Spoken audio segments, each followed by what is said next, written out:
Hello guys, welcome back to our channel Winsworld TV. Marami ang nag-akala na magre-retiro na itong si The Filipino Flash Nonito Donaire, matapos matalo ng The Monster ng Japan na si Naoya Inoue, taong 2019.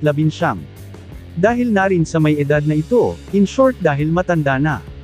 Ngunit yun ang akala ng karamihan dahil, ayon kay Nonito Donaire ay kalabaw lang ang tumatanda, kayang-kaya pa niya makipagsabayan sa mas nakababata sa kanya. Meron nag-angas at susubok sa lakas ng matandang Nonito Donaire sa kasalukuyan. Ito ay si Nordine Oubaali, ng bansang France.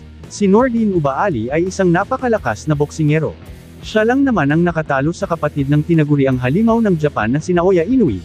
Siya ay walang iba kundi si Takuma Inoue. Kaya napakalaki ng kumpiyansa niya at tiwala sa sarili na matatalo niya ng easy win, itong si The Filipino Flash Nonito Donaire. Si Nordine Oubaali ay may record na 17 wins at 12 knockouts. Siya ang nagmamay-ari ng WBC World Bantamweight title, na balak agawin ng ating kababayan na si Nonito Donaire aka The Filipino Flash. Kitang-kita dito na mas solido tingnan ang katawan ni Nordine Oubaali, kumpara sa kababayan natin na si Nonito Donaire.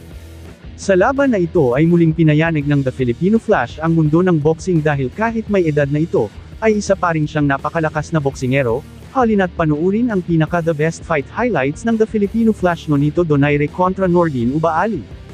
Pero bago tayo mag-umpisa, kung bago lang kayo napadaan sa channel na ito ay huwag po kalimutan mag-likes, comment and subscribe para sa mga latest Pinoy Boxer update.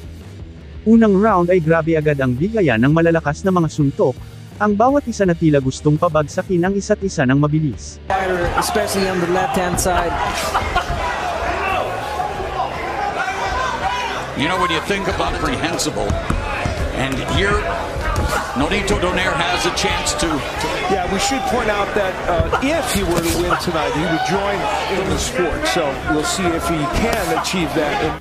Round 2 ay tila nababasa na ni Nonito Donaire ang galawan nitong Oubaali, kaya unti-unti niyang napapakonekta ang kanyang mga suntok. Here he is. 2-decade career 20th championship. A decade ago when he was a pound-for-pound stalwart with that patented left hook. Kelly coming forward, and nice counter left hook by Donaire. See, I kind of just think. Another counter right hand scores for Donaire. One thing that Oubaali does right. Round 3 ay tila nawawalan na ng focus itong kalaban ni Nonito Donaire na mukhang bahala na suntok ang kanyang pinapakawalan.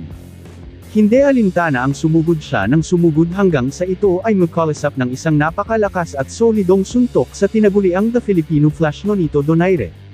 Unang bagsak dito ni Oubaali, ngunit muli itong bumangon para ituloy ang laban. Dito na pinakawalan ni Nonito Donaire ang kanyang mga naiipong lakas dahilan sa pagbagsak ni Oubaali sa pangalawang pagkakataon.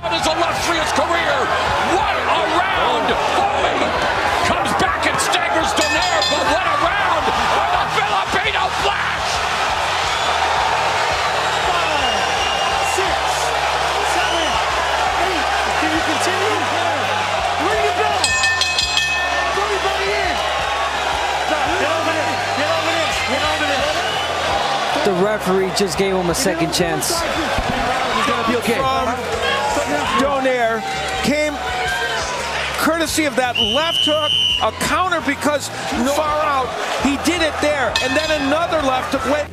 Round 4 ay tila nahihilo pa rito si Oubaali dahilan sa mahina na itong dumipinsa sa kanyang sarili kontra Nonito Donaire, at sa round 4 ay itinigil na ang laban dahil sa mga solidong suntok ng The Filipino Flash Nonito Donaire dahilan sa pagbagsak ng kanyang kalaban at itigil na ang laban. Did stagger Donaire for a moment or two before he got hit with that.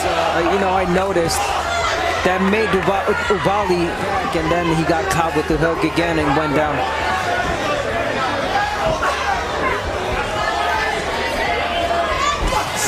Another right hand and Nonito Donaire tagging Nordine Oubaali. And another This fight is still an interesting one. Oh my. Oubaali's got Mamma Mia! It's over! History ain't Father Time! Take a back seat! Nonito! At tinanghal na panalo ang The Filipino Flash Nonito Donaire.